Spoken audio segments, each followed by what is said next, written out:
कोई सीमांचल का नाम लेने तैयार नहीं किया। मजलिस ने जब से सीमांचल बोलना शुरू किया तो तेजस्वी और उसके बाप को बोलना पड़ा सीमांचल। इसने सीमांचल का नाम बोलना शुरू किया तो नीतीश कुमार जैसे गिरगुट को भी सीमांचल बोलना पड़ा। मोदी और बीजेपी ये कहती है कि सीमांचल में जो मुसलमान है वो घुसपैठी है, वो बांग्लादेशी है। मोदी के 300 एमपीओं के सामने पूरी पार्लियामेंट में उस कानून को फाड़ दिया और कहा कि मैं इस कानून को नहीं मानता हूं। सीमांचल की लड़ाई सिर्फ अख्तरुल ईमान की लड़ाई नहीं, बल्कि अख्तरुल ईमान ने इसको मान लिया कि सरजमीन पर बसने वाले नौजवानों की, गरीबों की, ज़ईफ लोगों की लड़ाई है। इसीलिए तस्लीमुद्दीन साहब का सियासी वारिस अख्तरुल ईमान है। तस्लीमुद्दीन साहब की औलाद जरूर है, मगर उनको एजाज ये नहीं मिल सकता कि तुम तस्लीमुद्दीन साहब के सियासी वारिस हो, तुम तस्लीम साहब की औलाद हो। वो हक तुमसे कोई नहीं छीन सकता। मगर तस्लीमुद्दीन का कोई सियासी वारिस है तो उसका नाम अख्तरुल ईमान है। अरे मंजलिस पर उंगलियां उठाने वालों, बताओ, आज से 8-9 साल पहले कोई सीमांचल का नाम लेने तैयार नहीं किया।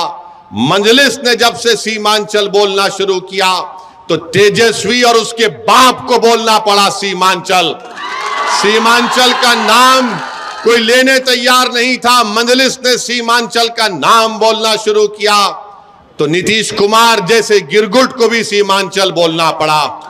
मेरे अजीज दोस्तों और बुजुर्गों, मैं आपको बताने आया हूं कि आपके सामने अनकरीब में लोकसभा के चुनाव होने जा रहे हैं।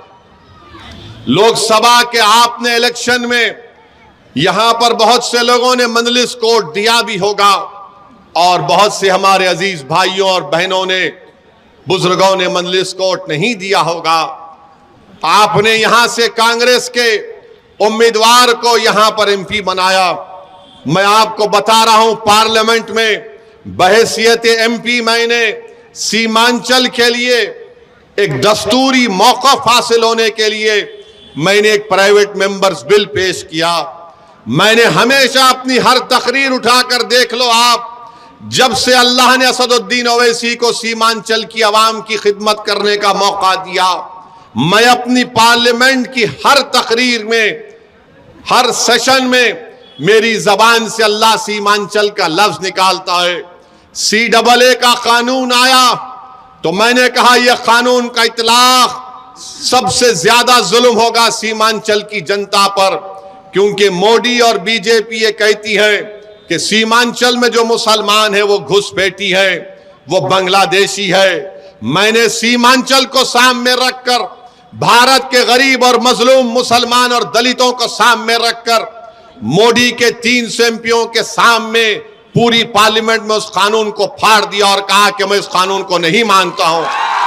मेरे अजीज दोस्तों और बुजुर्गों, मैं आपको बता रहा हूं जरूरी बात, असदुद्दीन ओवैसी ने सीमांचल के आईनी मौक़िफ़ के लिए पार्लियामेंट में एक प्राइवेट मेंबर्स बिल दिया।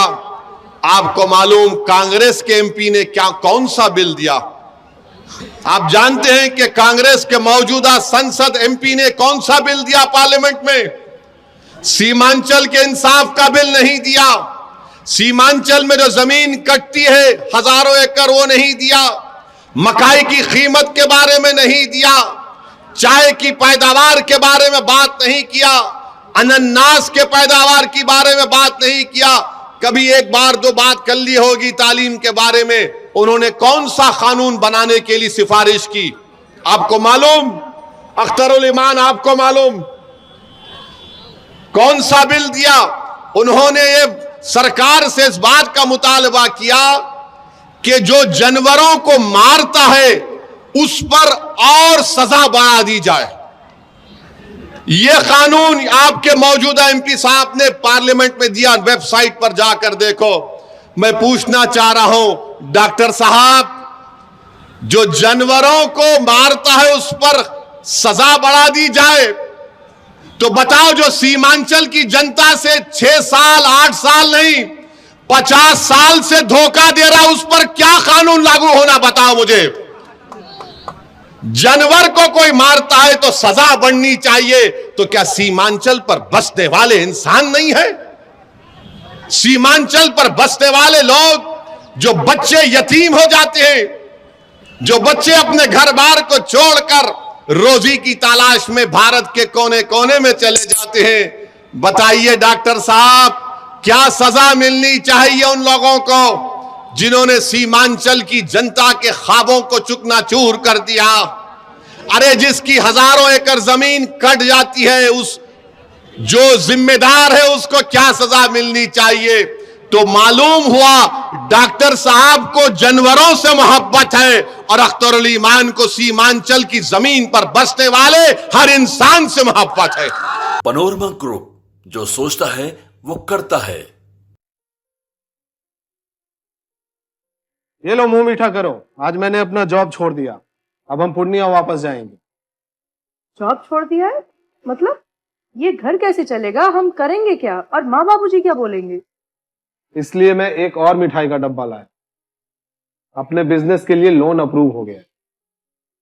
अरे लोन अप्रूव हो गया वो तो ठीक है, लेकिन पूर्णिया में हम रहेंगे कहाँ? अपना घर भी तो नहीं है वहां। इसलिए तो एक और मिठाई का डब्बा अलग से लाया हूं। हमने पूर्णिया में घर ले लिया है, पूर्णिया के ई होम्स पैनोरमा में। पूर्णिया में पैनोरमा ग्रुप लेकर आए हैं ई होम्स पैनोरमा। बड़ा घर, आलीशान जिंदगी और अत्याधुनिक सुविधाओं के संग। अरे अरे, अब क्यों मुंह मीठा करवा रही हो? क्योंकि हम घर वापसी जो कर रहे हैं। घर वापसी की खुशी पूर्णिया में ई होम्स पैनोरमा के संग। E Homes panorama, luxurious lifestyle redefined.